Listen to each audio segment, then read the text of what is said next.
Yes, I think so.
The way it works,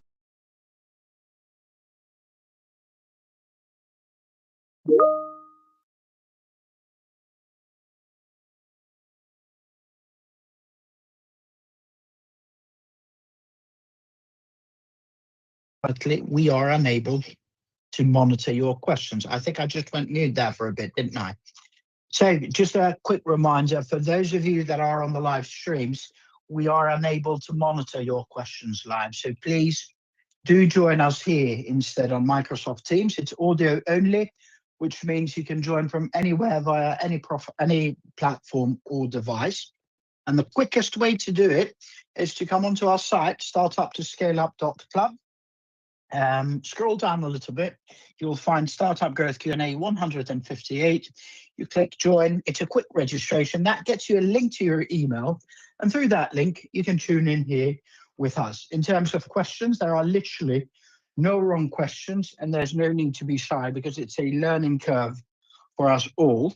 So you can ask us anything to do with your business growth today, whether that is user, client, vendor, partner acquisition, go-to-market, growth hacks, perhaps sales, marketing, advertising, branding, and all that jazz. Now, if your questions, however, today are not on growth, please save them for the other conversations we run. On Mondays, it's talent. On Tuesdays, it's product and tech. On Wednesdays, as you can see today, it's growth. On Thursdays, tomorrow, that is, it's on fundraising. Second Friday of each month, it's UK startup law. And third Friday of each month, it's UK startup finances. They're all from 12 to 1 p.m. UK time. They're all free and they're all available via our website, startuptoscaleup.club. Now, without further ado, some quick introductions. My name's Anton Call. I'm an Albanian in London working with startups normally right after they get investment. I embed within their teams and help them hire and keep the right people. I do some growth advisory work with a few other startups and accelerators and help some angels and family offices with their due diligence and assessments. I guess we can start with Louise, Gail, Ian, and then Visar, please.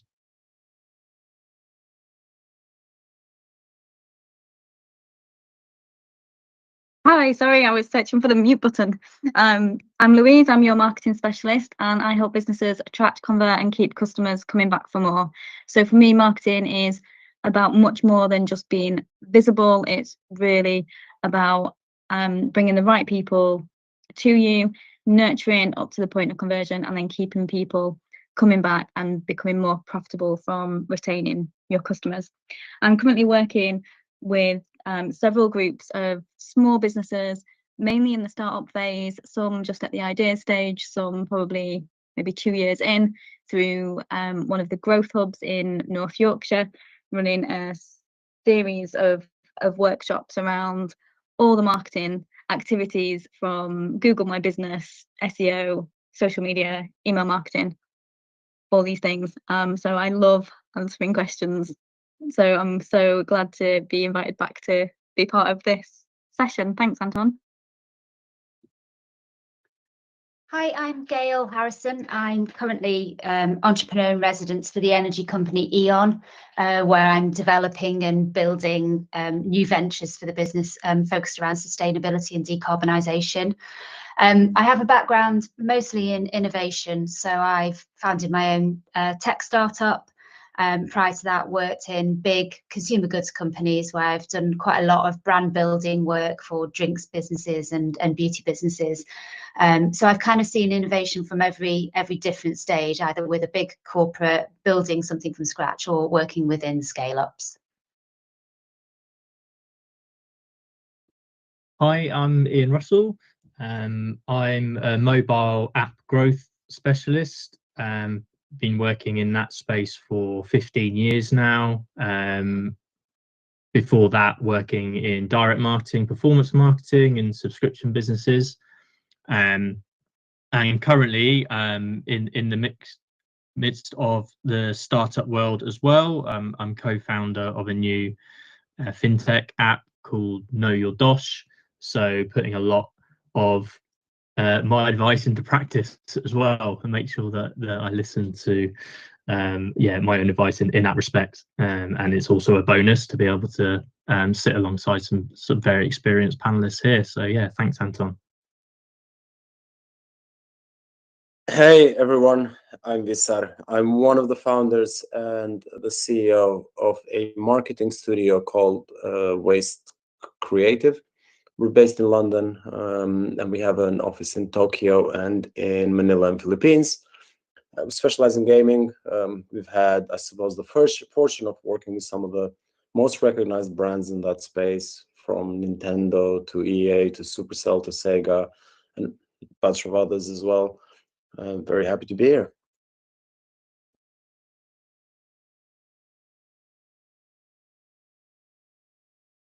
Oh, that is amazing. Thank you very much, team. Really appreciate that. Well, you've heard them, team, or not just team, actually. You've heard them, listeners. We've got a stellar panel with us today, and my advice would be to make use of them as much as possible in the next 52 minutes that we have. So once they get ready for a do and a don't that is important to them when it comes to early startup growth, just a reminder, those of you on the live streams, if you do want to ask our team anything, you'd have to join us here on Microsoft Teams. So you'd need to go to our website, startuptoscaleup.club, scroll down a little bit, find today's session, which is Startup Growth Q&A 158, click join, quick registration, gets you a link to your email, and through that link you can tune in here. Once you're here, simply drop your question in the chat. We'll give you the mic, and then you can ask our panelist. Going back to do's and don'ts, I'm sure you've seen some horrible stuff out there, but also stuff that impressed you. There's one do and one don't that is important, and let's not use the same logic for both or reasoning for both, please. Maybe we can start with, let's start with Ian, then Gail, then Visar, and last but not least, Louise. Okay, so I'd say my one do is, of course, do your research on your target market and lay the foundations in terms of how I would term it, especially in the mobile app space, like the tech stack that can then help to fuel your growth. Trying my best not to link these, but I always say don't jump straight in to paid marketing without laying those foundations, because you can be, obviously you can get lucky, but you're more likely on a sort of a hiding to nothing and burning through cash quite quickly without having done research, put those foundations in place to closely monitor as you grow. I completely agree on your don't, and I've made that mistake myself. So my do's and don'ts. On the do's, it's really important that you make sure you understand what the problem is that you're trying to solve. And I've seen lots of times when people are kind of starting with a cool idea, what they think is a cool idea, but they're not really solving a problem. So it's asking all the questions and getting deep into what the insight is that you're behind your business idea and the problem that you're trying to solve, and really understanding that audience. And my don't is kind of linked to that, but it's don't just sit behind a desk. Again, it's something I see a lot where people think that you can find out a lot of stuff through desk research. You can do a lot of online calls, which I'm all for online calls, but I think you really understand your target audience when you're speaking to them in real life. So I would say make sure you get out from behind your desk and go and find your target audience and speak to them face to face.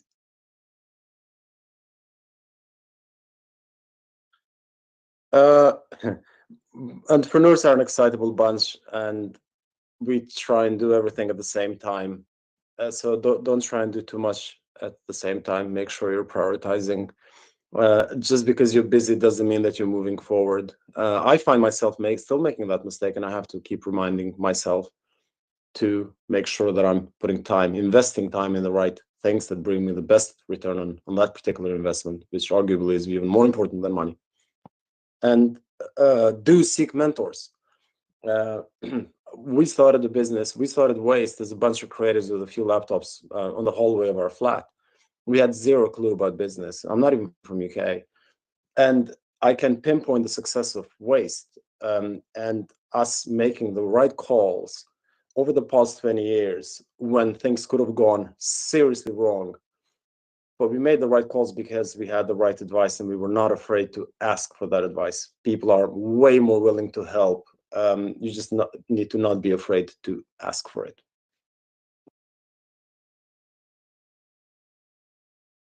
Oh, I love all of these. My don't just do marketing once. So especially when it comes to social media and the way that the algorithms work, only a small percentage of people will see your post, and you'll often get bored of thinking it, writing it, seeing it, designing it, posting it, than what somebody sees it. So the do that's linked to that is to keep repeating yourself, repurpose your content, recycle it, repost it the same. People probably didn't see it. And the other is do get specific on the who you're aiming at. Who is your ideal customer, target market, whichever word you want to use, dream client, and avoid saying everyone, everybody, someone, and get really specific so that it resonates, so that somebody goes, oh yeah, that's me.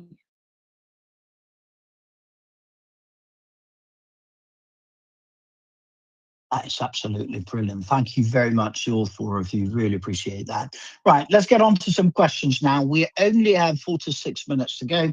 So just a quick reset of the conversation for those of you that have just tuned in. This is Startup Growth Q&A 158. We're here to help founders with whatever questions you have in order to grow your business, either from 0 to 1 or 0 to hero for that matter. The idea is quite simple. If you've got any questions for our amazing panelists, all you have to do is drop it in the chat here on Microsoft Teams, which is audio only. We then give you the mic and you can ask the team. The questions can be on anything to do with growth. So whether it's user, vendor, client, partner acquisition, go-to-market, growth hacks, sales, marketing, advertising, branding, and anything in between for that matter. For those of you on the live streams, please be aware that unfortunately we are unable to monitor your questions live. So if you do want to ask our panel, you'll need to join us here on Microsoft Teams. The quickest way to do that is go to our website, startuptoscaleup.club, scroll down a little bit, find today's session, Startup Growth Q&A 158, click join, quick registration will get you a link to your email. Then through that link, you can then tune in to our call here today. Being audio only, it's beautiful because it means you can join us from anywhere via any platform or device. Let's say you're walking your dog in Surrey, stuck in a shared office in East London, or changing baby nappers in Liverpool. It doesn't really matter where you are. Feel free to tune in. Now, if your questions today are not on growth, please save them for the other conversations we run. Monday's talent, Tuesday's product and tech, Wednesday's growth, Thursday's fundraising, second Friday of each month is UK Startup Law, and third Friday of each month it's UK Startup Finances. They're all from 12 to 1 p.m. UK time, and they're all available on our site. And actually, when you're there on startuptoscaleup.club, at the top and bottom of the site, you'll see a WhatsApp icon. Click on that and join our community of your fellow founders, investors, operators, and our brilliant second-to-none panelists. So without further ado, first question, I'll put it in the chat, but I'll read it out loud for the live streams. However, the panelists can read it here if you want to. So we're a SaaS for creative agencies. We're based in Leeds, currently at Seed. The challenge we have is that clients underutilize advanced platform features. Question is, are SaaS for creative agencies faces churn because clients fail to utilize advanced features, limiting their perception of the platform's value? How can we integrate a customer support strategy that includes a personalized usage reviews, proactive outreach with feature adoption tips, and live group training sessions tailored to specify agency workflows? Additionally, how can we create an advanced user community or forum where clients can exchange best practices to further improve feature adoption and reducing reliance on direct support channels? I guess the first question, you probably answered your own question. The second one, tell you what, let's start with Louise in this, and then we'll go on to Ian, then Visar, and then Gail, please. What are your thoughts? And let's try and take about a minute each, please, Tim. Okay, so my first thought here is to look at any data that you've got of where somebody's falling off point might be, or if you know this is the one feature that people ask for and aren't using, if you can lock them in on that second or third feature. So looking at your onboarding process, don't know what the software actually is, but looking at, there's often a reason why somebody buys, and then we've got like additional features. So I guess question one is, are the additional features really important? Is this why people are buying, or are they just something that you want to give? Is the research there for that? And then what's the data saying? So it might be that once somebody adopts this second feature, then they're more likely to lock in for longer, and how do we get them to that second feature? And so although you're wanting to have more of this group experience, it might be that to start off with, you need to do it one-to-one to really understand the problems, the objections, the blocks, so that then you can create something in a group format that works. I don't know if you've already got that data or not, but that's my initial thoughts.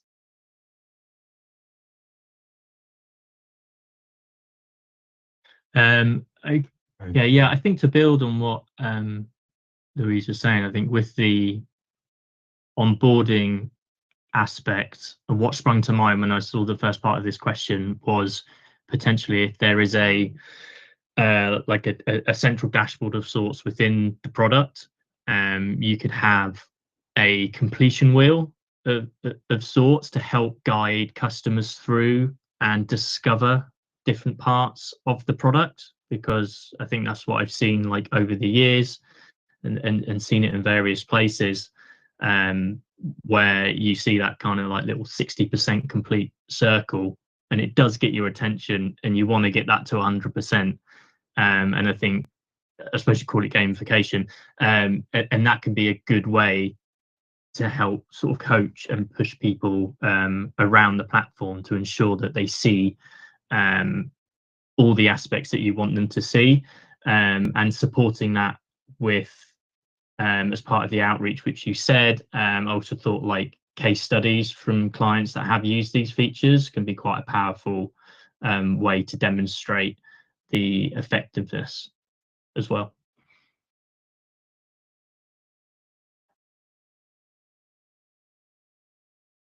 I guess that's me now. That's some great answers, actually. There's not a huge amount more I can add apart from just a perspective, I guess, more than an answer. As an agency owner, margins are so tricky that we are super tuned in whether a platform, a piece of software, or anything has or doesn't add value to the agency. So I think that you doing some of the stuff that both Ian and Louise said makes a huge amount of sense. And again, going back to that thing, you might be trying to do too much. Find that one feature that is and focus on doing that well. Like, you know, we've got Google, but we don't use Google Chat because it's crap. So we use Slack, because Slack does one thing, it does chat, and it does incredibly well, better than anyone else. So if you're a small SaaS, you should be specializing and not trying to do everything potentially. But without knowing your business in more detail, it's hard to answer. I would be interested in speaking to you, though. If you're listening, feel free to reach out on LinkedIn, because it's a very interesting space, SaaS for creative agencies as a whole. So it would be worth a chat for sure.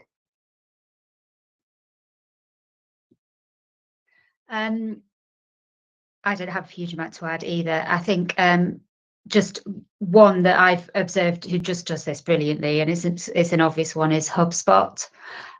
So partly through their onboarding, which is great, the huge amount of content they have to help you see what the different features are and how to use them. So lots of video content on their platform, but also the way the platform works, it has really cool ways of sort of alerting you to different features within the platform, whether that's through pop-ups or chat function. And so maybe having a look at something like that. And then good old-fashioned email marketing, I think, is also a way to highlight new features to people. So if you're not doing that, maybe you want to give that a try too. Well, thank you very much, Dean. Really appreciate that. That is some brilliant stuff. I think we'll go on to our next question now. If you bear with me, I'm just, I thought I did put it in the chat, but clearly I was God knows where else. So bear with me for just a second. I thought this was an interesting one.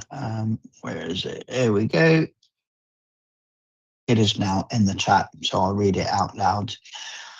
We're a fintech for expense tracking based near Birmingham at seed stage. Our situation is that expanding from freelancers to SME clients has been tricky. Our expense tracking fintech app has gained traction among freelancers, but expanding into the SME market has been challenging due to the more complex financial needs of these businesses. What market expansion strategy could include tailored product features such as multi-user account capabilities, various partnerships with other SME consulting or advisory firms, and targeted campaigns highlighting cost-saving case studies to effectively transition into this broader and more lucrative segment? Guess where I'm going to go first now? I'm going to start with Ian, then we'll go on to Gail, then Visar, and then Louise, please.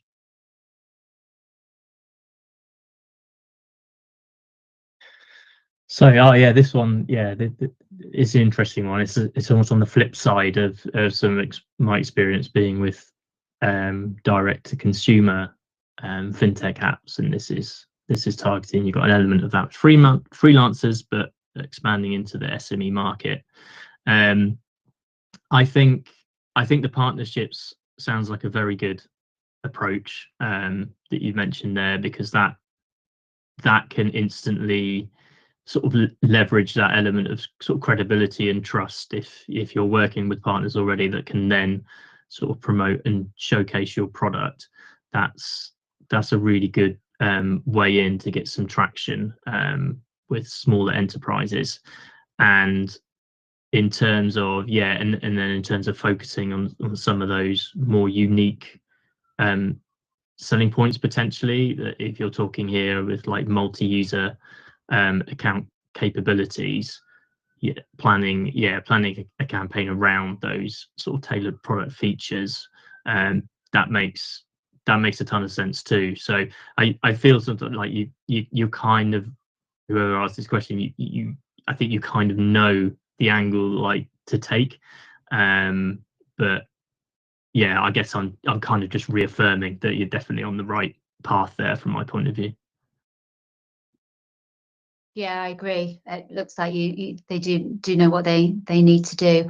I guess my question is, how much of this functionality you have already in the proposition that you have, or how much of it is stuff that you think you need to build?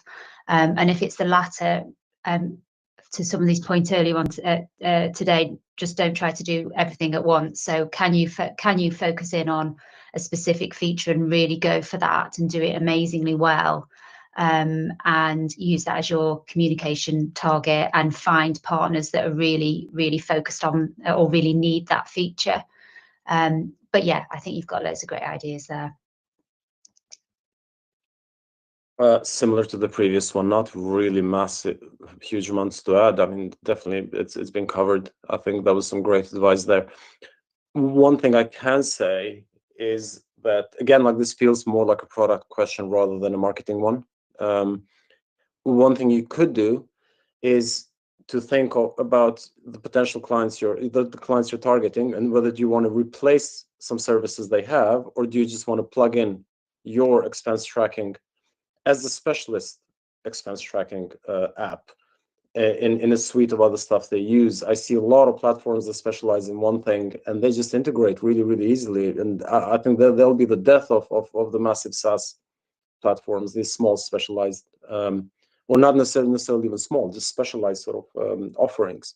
So yeah, you might not need to replace some of the features they have. You might just need to plug into their existing systems in an easier way. Then you could even start thinking about enterprise potential. But yeah, again, without knowing more detail, can't be of help. But everything that's been said before me was super good, I thought. That is amazing stuff. Thank you very much, Steve. We'll now move on to the next question. Oh, can I go? I'm sorry, I've lost my marbles, haven't I? Of course you can. Sorry. That's okay. I'd got a good answer, I thought. When I was, I think Ian had said about this is kind of moving then from that consumer market for freelancers more over to a B2B market.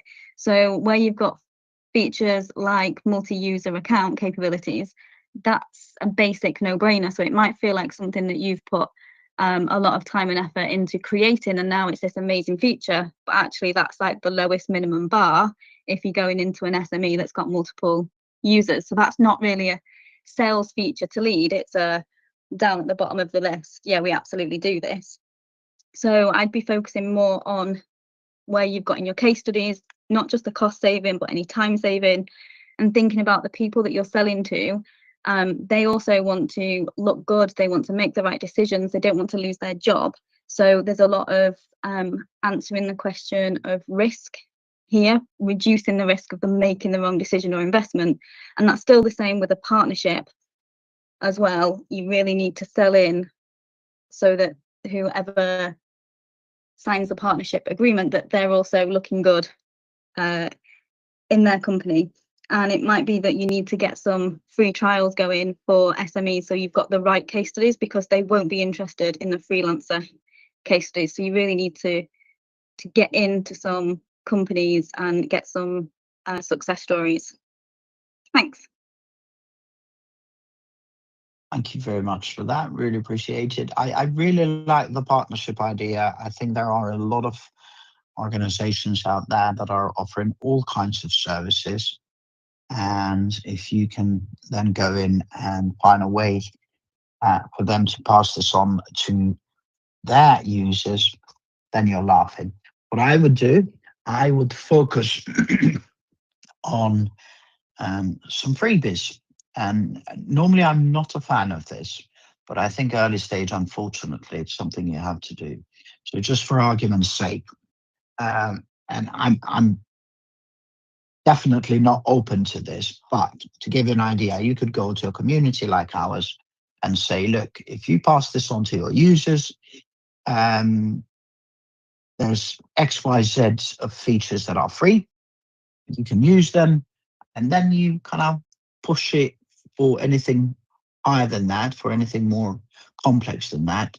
Then we're willing to, maybe give you a discount compared to others or some other jazz. Now, whilst I may not be as welcoming, I can guarantee you there's plenty of others that are more open to this kind of stuff. So I'm a huge believer in sort of partnerships and standing on the shoulders of giants, or complementing others what they lack. So definitely focus there. Rightio, we've got 29 minutes to go. I think we can go on to question 3. Now, it would make for a much better conversation, or much interesting conversation, and perhaps better answers for you if you bothered to actually join us live and ask the questions yourself. But nevertheless, we'll read out the third question, and which is in the chat if the panelists want to read it too. Or a pre-revenue B2B SaaS startup in Leeds offering an AI-driven project management tool tailored for creative agencies. Whilst our platform improves collaboration and resource allocation, we're struggling to convince traditional agencies to trial it. What's the best way to craft a client acquisition strategy that showcases ROI and addresses resistance to adopting new tools, especially for clients who prefer familiar, outdated processes? I think we can go to Visar, then Louise, then Gail, then Ian.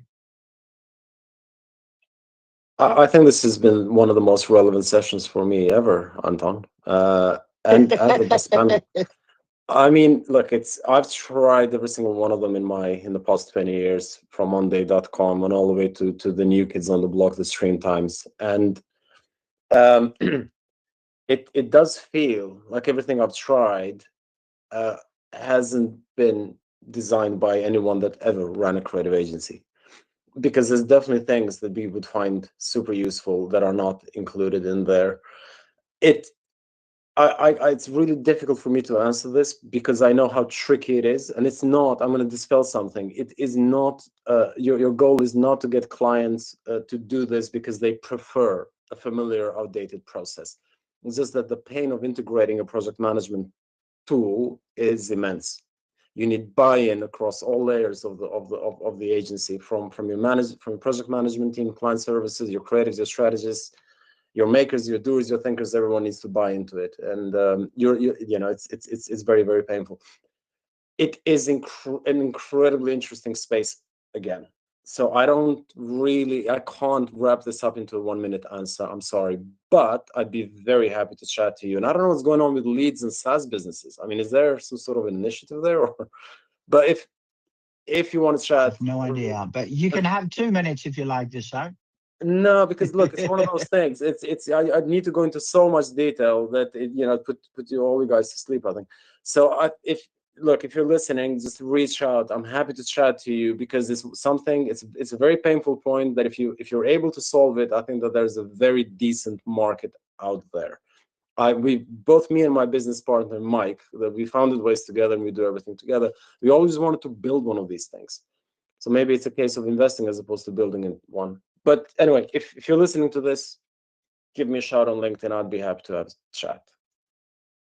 Absolutely, and what I'll do is I'll send them a message as well. I'm not sure, but I have a feeling it might have something to do with these questions because we recently reached out to the local government there. So again, I don't know if that's where they came from, the questions, but to try and see if we can help their people. All right, who we got next? I think we said Gail. No, we said Louise, Gail, and then Ian, didn't we? Take it away. Yeah, I think there's a lot of startup incubators in Leeds where they are really investing money in helping more technology-based companies get up and running as well. So it could be that there's a hot audience there. Now, I've actually been in this situation where I've been more in a junior role and really needing to improve these horrible outdated processes that take so much time and aren't optimized. They're potentially not online. I worked in one company where we had a paper process, and so it could be that there's something that you can help people at that level to sell this into the management level. So we had a lot of resistance at a senior level and in the CEO suite, the C-suite here, for it, and we had to put some business cases together and really champion for change within our department. So if you can provide those tools, then this might be something where you can aim at the people who are feeling the big problem and feeling the pain, the daily pain of this process being outdated, and especially if they're not so familiar with it. So it's probably the seniors, again, that might have been in the company 10, 20, maybe even 30 years, that are very reluctant to change, and they need help really putting together this business case and presentation. So I think that's one angle to look at. I completely agree. Was actually going to talk about sort of similar areas, sort of thinking about your outreach plan. So as was said earlier, there are obviously multiple stakeholders that need to get involved in agreeing to shift to a different SaaS platform and the B2B side of things. And when I've done sort of B2B outreach in the past, I've literally gone back to basics to create a big stakeholder map to understand who are all the different people within an organization that you might need to influence. And then to try and work out who within the organization might be the most open to the right sorts of conversations. And I would do things like checking them out on LinkedIn, getting a sense of who appears to be sort of interested in innovation, who seems to be most sort of open to conversation. And so for example, when I was doing a B2B outreach, I found, and I wanted to get big business partners involved in my startup. I found that the ones that would talk to me were ones that were typically within founder-led businesses, because they just had the sort of culture that would say yes to having conversations rather than the sort of culture that just didn't have the time or wasn't really interested in that. So it's quite a laborious task, but it did help me to identify the kinds of people who would be most likely to have a conversation.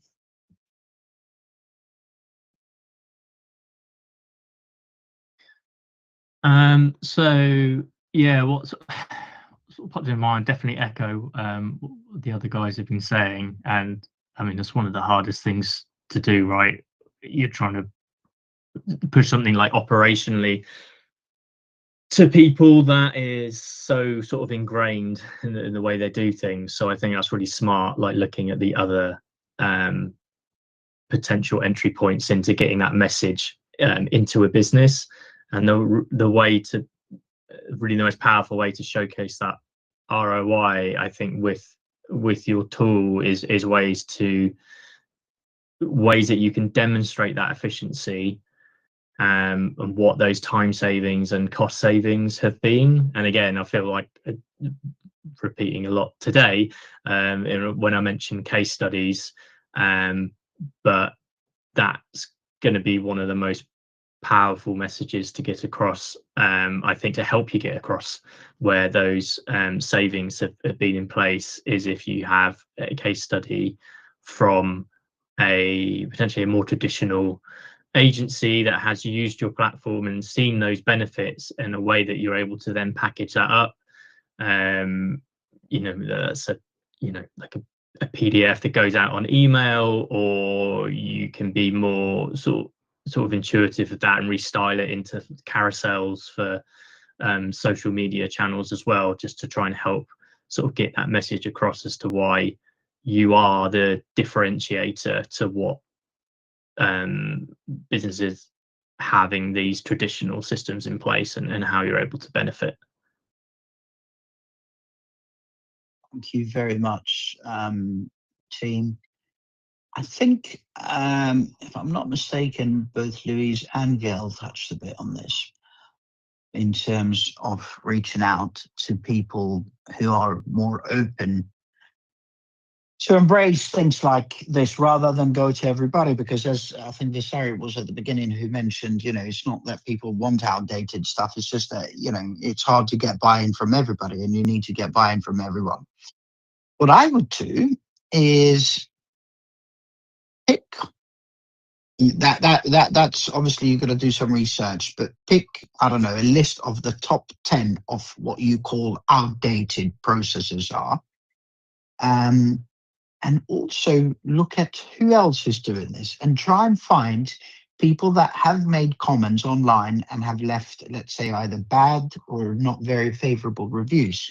There's a lot of that stuff, people frowning upon certain things on LinkedIn or Twitter, and I'm using frowning, being very kind here, and reach out to those very people.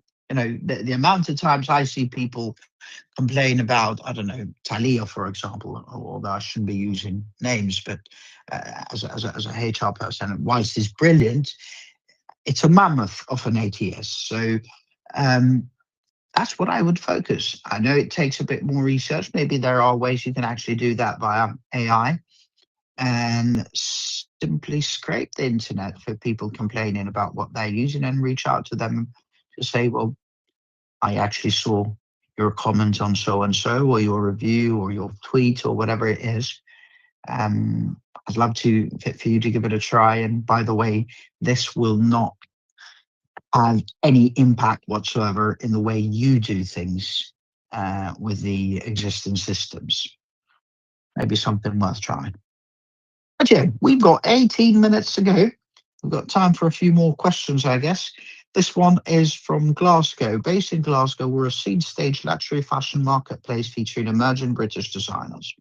Our challenge is building a brand that competes with established global players while showcasing our unique focus on UK craftsmanship. What branding elements such as storytelling, visual identity, and partnerships should we prioritize to position ourselves as a premium, culturally significant alternative, especially for customers increasingly focused on sustainability and local artistry? Thinking you need to get off your high horse and those dreams of glory to start with. That's what I would do. Stop wanting, you're a bleeding startup. Stop wanting to compete with, what did you say here? Where is it? Leading global players, whatever terms you use. That is not your work. That is not your job as a startup. Your job as a startup is, especially when you're seed stage, is to prove your point and to get one customer at a time. But see what the experts got to say. So maybe we can start with Ian, Visar, Gail, and then Louise, please. What would you do here? Oh, I was hoping I wasn't starting this one, but I'll give it my best go. This one's a bit outside of the. That's okay, Ian. You can move on the and say wheelhouse pass. With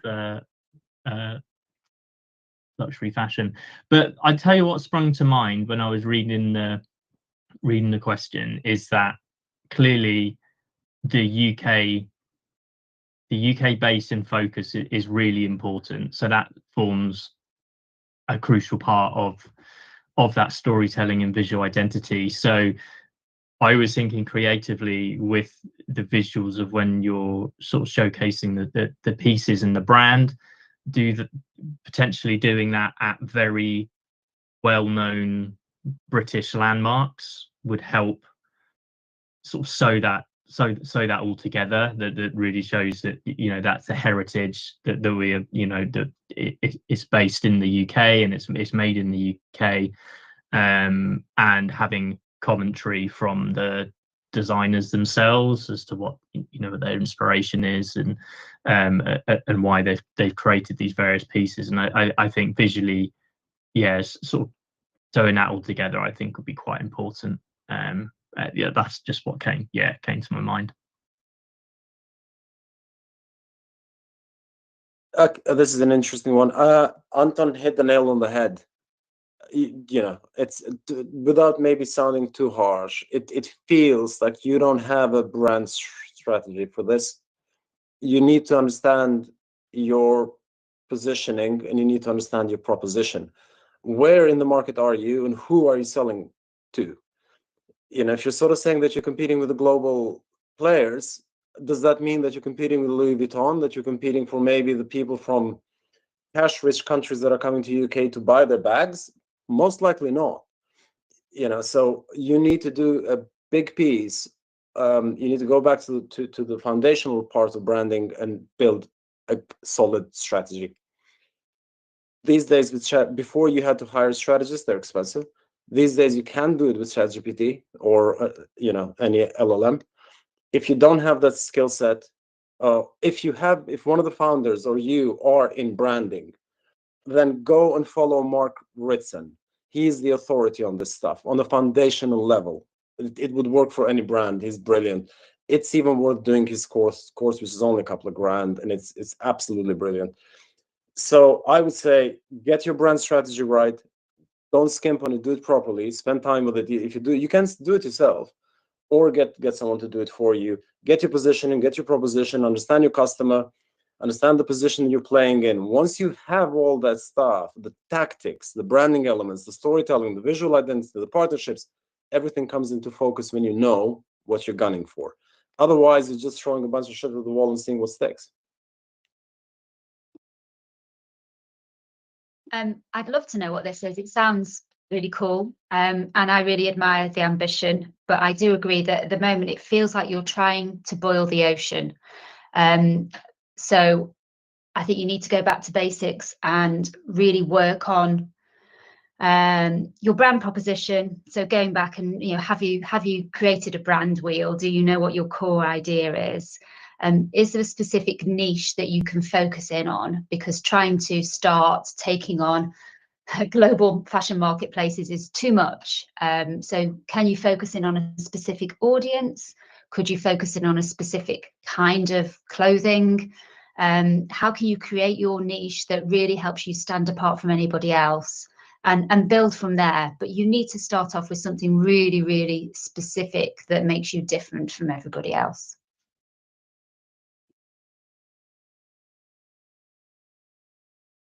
I was just listening to a podcast earlier today, and it was talking about making an enemy in what you stand for and something to stand against. So I'm wondering, with these bigger global players, if they're the enemy, and how do we get customers away from them? So why would they choose to work with sustainable, emerging British designers instead of the bigger global players? So maybe it's looking at their sustainability processes, systems, where they're sourcing materials from, where their designers are from. And there will be people out there with money who are at this high end, who want really good craftsmanship. They want not just the designer's name, so it's not so much of a vanity that, oh, I can afford the Louis Vuitton and I'm on the list for the whatever handbag that I've had to wait 3 years for. It's not those people, but you can still create a sense of exclusivity as well, and especially if they're one-offs when it comes to design as well. But I'd really be looking at what are the problems that these people have, the potential customers have got with the global players, and how can you build that into your storytelling and positioning? And that might give you a bit of a start point. And thinking there are lots of people out there who want to give back and they want to champion emerging artists and designers. So there might be kind of private funding available here. That might also be an inroad. Just some of my thoughts. An interesting, plain dirty. Okay. I'm not sure I should be saying this, but maybe I, just stemming from what Louise said in terms of them versus us, philosophy. Maybe, I don't know, you could look at things that are political, but then you are definitely going to be tainted with that forever. So, but you can also look at things like, I don't know, just for argument's sake, and I'm saying this knowing that I am nowhere near well versed enough, but could you maybe market it to the Middle East and say, you know, it's some kind of halal or Islamic friendly way of doing this? A lot of these people, they got big money and they, you know, do want to spend money on sort of the British high life. So maybe you could look at things like that. Right, we've got 9 minutes to go. I see Ian needs to leave, so that's all right, Ian. Thank you very much for that. And so does this Sarah. So I'm going to ask this quick question, and we'll go to the two gentlemen first. Or, well, maybe Ian's gone already, and then we'll go to the ladies. So B2B SaaS for logistics automation in Sheffield at seed stage. Our logistics automation SaaS faces resistance from SMEs due to perceived high costs and unclear ROI. How can we develop a multi-tiered pricing strategy, including usage-based pricing and pay-as-you-go models to reduce barriers for smaller clients whilst ensuring a scalability for mid-sized businesses? And what metrics should we use to demonstrate cost effectiveness over time? And yes, Louise, I like your comment about being revered overseas British designers. So let's see, Ian, have you got, no, Ian is gone. Sorry, have you got time to go with this question quickly and then we'll go to the latest? Yeah, sure. I mean, I don't have much. I can't. I don't have an answer which is on the tactical level which they've asked for. But I do have a perspective on this, and it's a common thing we see here, and it's a common thing we see, to be honest. This whole idea that buyers have a perception or a lack of perception of the quality of what they're getting, or the ROI, or the feature set, or X and Y and Z. Buyers are very highly tuned in to understand what works and what doesn't work for their business. That's their job. That's what they specialize in. So it's either a question that the product is not good enough, it's not specialized enough, or you're not doing a good job of communicating it. That's what I would say. So I think, you know, my thing would be to just look at that. Your idea that the perception of the buyers is that this is not the right tool for them. If that's the perception, maybe it's not. You know, so you need to figure out a way of whether you're communicating it right, whether you need to change the product, whether you need to get more direct feedback from people as to what's really useful for them. That's the only useful advice I could give. Nothing more tactical for something like this, as it's outside of my wheelhouse. But good luck. Thank you very much, Visar. Louise, any thoughts on the pricing strategy? And then we'll go on to Gil. I was wondering, when it comes to perceived high costs, if that is the software itself that's perceived to be high cost, or if it's the cost of implementing a new software, a new process, a new procedure. So similar to as we've talked about before today, there's a lot of operational disruption that comes with that, and is that part of the high cost? So is it really the pay as you grow model? Is it that it needs a lower entry point, or is it about explaining, like, myth busting why these are not high cost? This almost sounds like they're going, oh, people aren't going to buy this because it's perceived to be high cost, when we don't actually know what people are thinking, and maybe it's high implementation cost or risk elsewhere in the business rather than financial cost. So it might be that then the multi-tiered pricing strategy isn't the answer. Or maybe there's some way to do a payment plan of that initial cost, so there isn't a big upfront cost with then a monthly recurring cost. Maybe there's a different way to build that in. I hear you. Thank you very much. Gil, what would you do here in terms of that pricing strategy? Yeah, I don't have a huge amount of expertise in this area, but I guess my thoughts on this is a way you can do some some modelling to enable you to show to people the sort of cost benefit over time, or case studies that show how this works, so that you can really get into the nitty-gritty of answering some of those questions with potential customers. People might want to see more detail on sort of payback times and how that evolves over time. Yeah, that's all I could add, really. Thank you very much. Now, without risking to repeat anything, I am a huge fan, and I've seen this work really well. Although I have to say, when it comes to growth, one of my biggest weaknesses is pricing. I've always struggled with this more than anything else in terms of growth.